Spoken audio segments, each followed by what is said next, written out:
Kemudian ada nggak sih perbedaan antara sebelum atau sesudah berstatus BLUT? Ya, karena kalau saya menjadi kepala puskesmas dari dia memang sudah BLUT ya, ya pasti mungkin ada perbedaan. Kalau dulu kita tidak BLUT itu kan berarti keuangan kita pendapatan langsung di setor ke kas daerah. Nah, tapi kalau sekarang kan kita mengelola sendiri pendapatan kita. Kita menyusun rencana bisnisnya itu sebenarnya setiap 5 tahun ya, 5 tahun sekali. Kemudian bisnisnya anggarannya dan pendapatan sumbernya dari mana aja. Yang sumber utamanya itu dari kapitasi BPJS. Jadi kapitasi kepesertaan BPJS, kemudian dari KSO, ya, dan dari pendapatan sah lainnya. Tidak semua pasien punya BPJS. Nah, jadi yang tidak punya BPJS kan mereka membayar retribusi kalau ke puskesmas. Nah, itu juga salah satu sumber ke pendapatan dari grup. Mekanisme penggunaan pendapatan terutama untuk yang kapitasi itu ya. Jadi kapitasi itu kita masuk pembiayaannya itu sesuai dengan kepesertaan, itu setiap bulan masuk. Nah, setiap bulan uang kapitasi yang masuk ke kita yang bersumber dana dari kapitasi itu 50%-nya untuk operasional, 50%-nya untuk jasa pelayanan. Itu mekanismenya. Nah, operasionalnya itu nanti disusun sesuai dengan kebutuhan puskesmas yang memang kita rencanakan ya, sesuai dengan rencana anggaran biaya yang sudah kita buat setiap tahun itu yang akan dibelanjakan sesuai dengan alokasinya masing-masing. Jadi 50% untuk operasional, 50% untuk jasa pelayanan. Itu juga berlaku untuk semua, seperti retribusi, kemudian KSO, kemudian pendapatan sah yang lainnya itu juga akan terbagi 50% untuk operasional, 50% untuk jasa. Mekanisme penggunaan seperti itu. Dan itu diatur oleh SK pimpinan BLUT.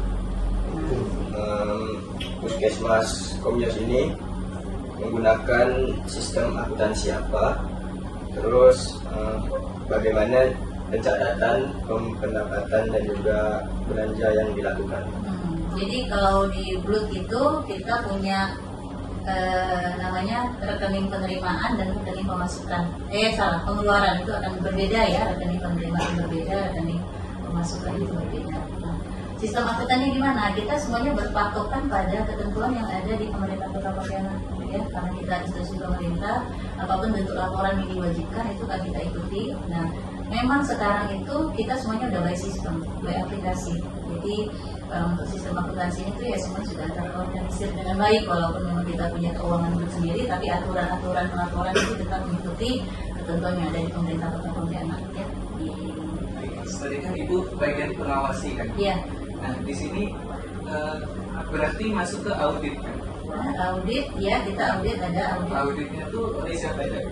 Kalau audit kita audit keuangan ya biasanya memang dari BPK ya, Badan Pengawas Keuangan itu kita selalu dimintain data setiap tahun terkait audit. Nah, selain pengawasan itu juga ada pengawasan internal ya dari Dinas Kesehatan ya, pengawasan internal kita selalu ada rekon ya, ada rekon mencocokkan gitu laporan keuangan yang ada gitu. Kalau pokoknya update semua. Itu, tapi kalau tadi audit dari eksternal ya itu tadi BPK. Kalau yang internal kita Dinas Kesehatan gitu ya, monitoring ya. Nah, kalau yang mau audit itu biasanya ke inspektorat. Nah, apakah sudah memadai? Terus mungkin kalau ada kendala, bagaimana solusi yang dilakukan oleh PT?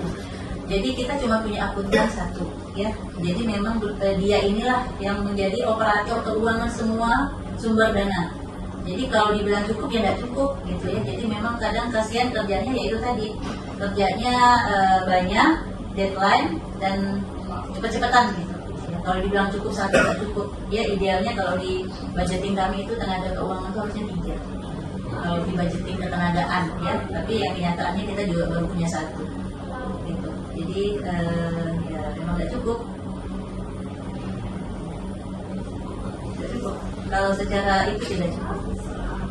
Idealnya kan mungkin satu akuntan yang memegang 1 pelaporan. Mungkin di sini menginput untuk perencanaan lain, untuk pelaksanaan dan pelaporan lain. Idealnya kan seperti itu. Tapi ya dia ini ya semuanya dia, gitu. Mulai dari perencanaan, pelaksanaan sampai itunya juga dia yang menginput. Akuntan 1. Lanjut. Perkenalkan, nama saya Filarta Herudi. Saya Doni Anggara. Saya Muhammad Taufik. Saya Muhammad Radi. Saya Fitra Ramadhani.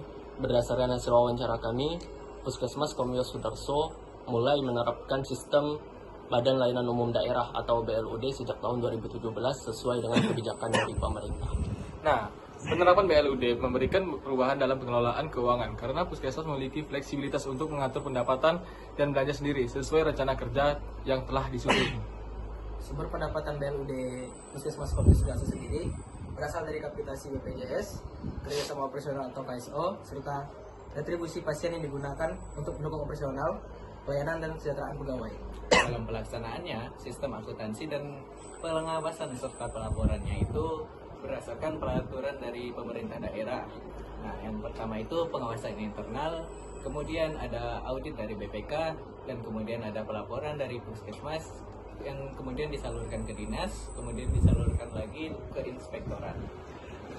Meskipun masih terdapat kendala seperti sistem yang sering down, terus keterbatasan tenaga keuangan dan tumpang tindih dalam melaksanakan tugas, penerapan BLUD dinilai cukup efektif dalam meningkatkan kualitas pelayanan kesehatan kepada masyarakat Kota Pontianak sekitar. Mungkin itu saja yang dapat kami sampaikan dari kesimpulan kami masing-masing. Mohon maaf bila ada salah kata ataupun ucapan. Saya akhiri. Wabillahi taufiq wal hidayah. Wassalamualaikum warahmatullahi wabarakatuh.